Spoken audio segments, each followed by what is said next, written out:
Many-time champions the Jamaica College clipped Excelsior High 2-1 as action began in the quarter-final round of the Issa Manning Cup on Saturday with a doubleheader at the Stadium East complex.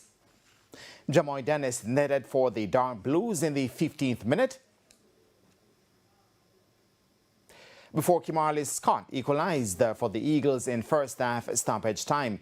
Dwayne Berger would secure the win for JC when he netted in minute 83. The performance, hard. Definitely, as Jamaica College, we do try to play quality football. But the second half, it was more about heart and determination, needing to win, wanting to win, and we got the victory.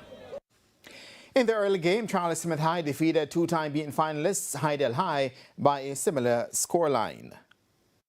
Well, as you see how the game progress, it's not like Hydel create many chances. We create a lot of chances. We should have put away the game from in the first half. As you see, it was a corner that kicked cross. The guy didn't even buck the ball.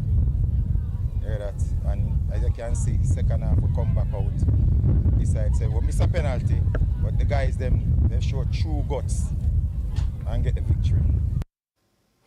Elsewhere, Eltham High continued their prolific season, the dispatching of Stats 4-1.